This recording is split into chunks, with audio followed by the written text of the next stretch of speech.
L'économie israélienne continue à porter l'empreinte de Stanley Fischer, l'ancien directeur de la Banque d'Israël. Et Wizz Air, la compagnie low cost, a décidé de faire d'Israël un hub stratégique. Les appartements toujours trop chers, les compagnies d'assurance qui font des bénéfices grâce à leur police santé. Les compagnies low cost, notamment une qui revient en Israël et qui va en faire sa plaque tournante, et bien sûr un supermarché low cost pour les gens défavorisés. C'est le programme de cette chronique économique pour parler de ce qui a buzzé dans la presse israélienne. Daniel Guggenheim, bonjour et bienvenue. Bonjour. Alors, l'économie israélienne, encore marquée par le fameux directeur de la Banque d'Israël, l'ancien directeur de la Banque d'Israël, Stanley Fischer, décédé il n'y a pas très longtemps, il y a quelques jours. Pourquoi il a tellement marqué et quel rapport avec les appartements qui coûtent très cher? D'abord, c'est très intéressant parce que hors antenne, vous m'avez dit la première chose qui vient de lui, c'est son sourire, sa diplomatie. C'était un homme très agréable. Il a fait du bien quand même à l'économie israélienne. Oui. Pourquoi il a fait du bien? Il faut se rappeler que la période où il a été directeur de la Banque d'Israël, c'est la fameuse période de 2008 où il y a eu le subprime et où il y a eu les banques aux États-Unis beaucoup de banques qui ont sauté. Et en Israël, ça a été une île de sécurité. Ouais, il a évité ça. Il a évité ça. Au maximum, on a eu une fois un trimestre qui a fait moins 0,2% quand dans tout le pays, on a eu des récessions très, très fortes. Et ça, il l'a évité. Comment il l'a évité d'ailleurs, c'est très intéressant. Il a fait, comme Keynes à l'époque disait, et comme beaucoup disent, il a fait injecter de la trésorerie dans le circuit économique. C'est-à-dire qu'il a fait des taux bancaires très, très faible. Et ça a permis aux banques de survivre, aux gens aussi, etc., et d'éviter toute la crise qui était. Et d'ailleurs, c'est intéressant parce que il est aussi marqué par la période où les réserves en devises d'Israël ont augmenté de 200 milliards de dollars. C'est un peu différent de maintenant où le shekel est un peu plus faible, mais il faut se rappeler qu'il y avait une période, c'était à ce moment-là, où le shekel était très, très fort et les exportateurs se plaignaient qu'il était tellement fort qu'ils auraient du mal à vivre. Et lui, ce qu'il voulait, c'est promouvoir, il avait déjà vu la haute technologie israélienne, etc. Donc ça aussi, il a fait ça aussi de bien. Qu'est-ce qu'il a fait aussi de bien aussi? Il faut voir, bien qu'il était, comme on a dit, quelqu'un de très gentil et d'agréable. Lorsqu'il s'agissait de principes, il y a eu un directeur de la Banque Hapoalim, le chef du directeur, qui s'appelle Monsieur Denkener, qui avait fait des choses pas tellement bien. Et il ne voulait pas démissionner. Il est allé à la Knesset, il a pas cédé, et il a fait que ce monsieur démissionne. Il a voulu montrer que le secteur bancaire doit aussi avoir des normes, et donc ça lui est retenu aussi comme une bonne chose qu'il a faite. Alors, donc c'est ça, les différentes choses qu'il a faites. Maintenant, qu'est-ce qui s'est passé? Comme il avait fait baisser beaucoup les taux d'intérêt, alors les gens se sont dit, alors on peut acheter des appartements. Et ce qui a fait, c'est que donc les gens se sont dit, d'abord on peut avoir des prêts hypothécaires très très faibles à des taux très faibles, et donc ça sera un bon investissement. Et à son époque, il faut le dire, c'est pour ça que vous avez parlé juste utility d'appartements, ils ont déjà augmenté de 50%. On est encore marqué par ça parce que les gens depuis cette période voient que les appartements ont beaucoup augmenté et continuent à croire que ça peut pas arriver, qu'ils veulent bien, que c'est arrivé des fois. Et d'ailleurs, le ministère à l'époque de l'habitat a dit que le Fischer lui-même lui avait dit ne vends pas trop de terrain, je veux pas que les prix des appartements baissent. Donc on voyait qu'il avait ça aussi par rapport à ça. Donc c'est ça qu'on retirera de lui, des bonnes choses, mais aussi malheureusement les appartements à prix très cher.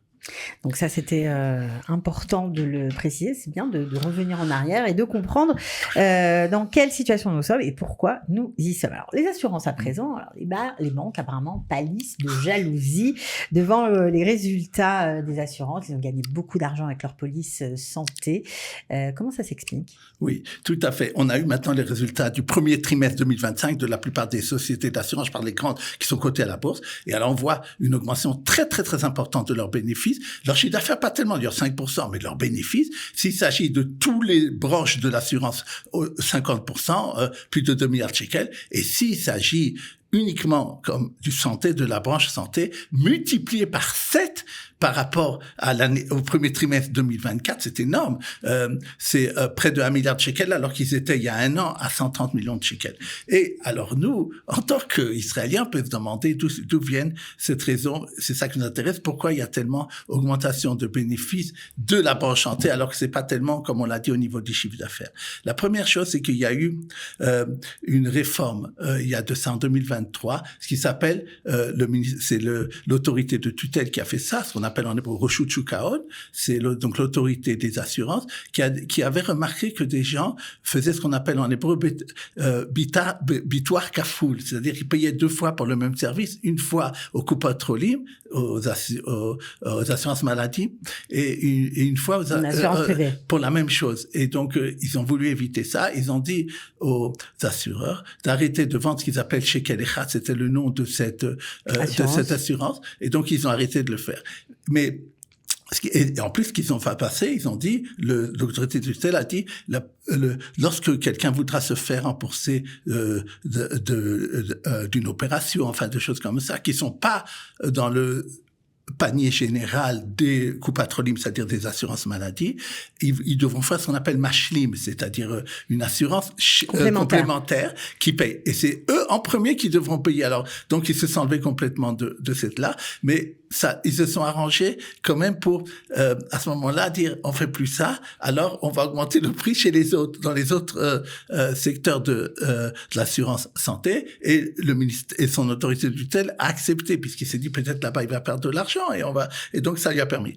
Et d'ailleurs, finalement ils en ont gagné. Voilà, quelqu'un très important dans les assureurs a dit lors de cet article, de toute façon on est comme un casino. Nous on gagne toujours, quoi qu'il fasse notre autorité de tutelle, parce qu'on sait exactement nos clients quels sont leurs besoins, etc. Donc, quand il y a une mesure qui va être prise, nous, on va s'arranger pour pouvoir gagner. Ils adaptent leur service, leur police aux Alors, besoins justement, c'est des intéressant parce que, d'abord, ils ont une chose qui leur a aussi permis de baisser les pertes, ce sont l'arrêt de ce qu'on appelle le bitoire saoudi, c'est-à-dire pour les gens qui ne peuvent pas se débrouiller tout seuls. Ils ont arrêté d'eux-mêmes de les faire parce que ça donnait trop de pertes. Donc, ça a permis aussi de faire. Le fait aussi que la bourse a beaucoup monté, ça leur permet d'avoir moins de fonds propres qu'ils doivent avoir pour immobiliser par rapport à la loi. Donc ça, c'est une chose. Et c'est très intéressant parce que maintenant, ils ont dit, nous avons un secteur qui, pour l'instant, risque de nous coûter cher. Ils ont déjà commencé à faire entendre du bruit. De quoi il s'agit?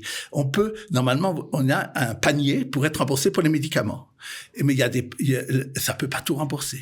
Et alors, il y a des gens qui prennent des assurances pour pouvoir justement être remboursés même des médicaments qui sont en dehors du panier. D'ailleurs, il y a seulement une franchise aussi qui existe. Mais à part ça, eux, ils voulaient faire que, ils ont dit ils ont calculé que par client qui ferait ça peut leur coûter jusqu'à 3 millions de shekels. Alors, ils voulaient que la couverture s'arrête à 1 million de shekels ou rembourser moins de médicaments qui seraient hors du panier. Ils ont commencé à faire ce genre de bruit et apparemment, vu les bénéfices qu'ils ont maintenant, il faudra qu'ils reviennent un peu plus tard parce que l'autorité de tutelle leur dira vous gagnez assez d'argent pour venir maintenant faire des choses qui seraient pas bien pour le public. Bon, en tout cas, tant que c'est bien pour nous, on va dire. Écoute, ils s'enrichissent. On va continuer avec Wizz Air. Alors Wizz Air, c'est une compagnie d'aviation low cost, une compagnie hongroise qui a décidé de faire d'Israël sa plaque tournante. Alors ça nous fait plaisir parce que on le sait, il y avait d'autres compagnies low cost comme EasyJet qui a complètement arrêté ses vols. Ça a d'ailleurs causé quelques désagréments aux usagers puisque comme ils n'ont pas repris leur vol, parfois il y a des billets qui datent du corona qui n'ont pas pu être remboursés. Bon, c'est compliqué. Donc là, ça nous fait plaisir de savoir qu'on va pouvoir payer nos billets d'avion un peu moins cher. Tout à fait. Et pour longtemps, apparemment. Il faut aussi dire Ryanair, qui était aussi très, très important, qui n'a pas repris. Qui n'a toujours pas pas seulement repris. taper sur EasyJet, aussi sur Ryanair. Bien sûr. Et qui ont aussi, comme vous l'avez bien dit pour l'instant qu'ils sont pas attention de revenir avant l'été ou un truc comme ça. C'est compliqué pour se faire dédommager, à part des remboursements. Bon, bref, il faut lutter un peu. Alors, qu'est-ce qu'elle a décidé de faire Wizz Air? Elle a fait un accord qui va être sans doute signé, d'après ce qu'on a entendu dans la presse, au mois de juillet avec le ministère des Transports, en disant la chose suivante. Exactement comme vous avez dit, on veut faire d'Israël une plaque tournante, une plateforme. Nous, dans les pays où nous sommes, nous considérons chaque pays, chaque endroit où on est comme une sorte de plateforme. Ce qui aura pour effet également de faire en Israël même des voyages à l'intérieur même d'Israël. C'est-à-dire, par exemple, de Tel Aviv à Eilat. Peut-être même Haïfa, je ne sais pas surtout de Eilat, parce que il y a beaucoup plus de demandes. Ça fait partie de l'accord qu'ils vont faire avec le gouvernement. Maintenant, qu'est-ce qui est intéressant? Ils ont obtenu aussi du gouvernement qu'ils pourront utiliser des équipages israéliens. Le problème, souvent, comme vous avez dit, de ces low-cost, était qu'ils ont dû arrêter à cause des missiles des Houthis, parce que surtout les gens non expérimentés, les pilotes. Voilà, pilotes et les... Ils ne voulaient pas voler. Voilà, ils n'avaient pas envie de venir. Alors maintenant, la question est, est-ce qu'ils vont être équipés de missiles? Bon, enfin, c'est pas très très clair, mais bon, est-ce qu'ils vont être... Il y a certains vols israéliens qui sont équipés en cas de problème. Est-ce que là aussi, ça va être le cas ou pas? Alors, d'abord, il faut bien le préciser. Ils veulent donc multiplier par 3 le nombre de voyageurs qui passeront par eux. C'est énorme. Faire d'autres destinations. Par exemple, pour l'instant, ils n'assurent pas d'Israël, le Japon, l'Inde et le Maroc. Ils pensent le faire aussi. Renforcer par rapport à l'Europe. Donc, ça, c'est une chose très, très importante par rapport au nombre de personnes qui viendront après. Il n'y est pas parlé comme, pour répondre à votre question, de choses antimissiles qu'ils feront. Et je pense qu'ils calculent le fait que, en vérité, on voit que la plupart des missiles sont arrêtés avant, donc ils ont pris le risque. C'est un risque économique pour ça. Alors, cette dernière chose, les compagnies israéliennes, ça les embête, ça les fait trembler. Et ils ont, parce qu'il y a le low cost. Ils pourront plus demander des prix faramineux comme maintenant je vois pour aller en Amérique à $1000, etc., ou des trucs comme ça. Puisqu'il y aura je parle pour un aller. Et donc, vous avez raison, très terriblement cher. Et eux, ils ont dit, mais quoi?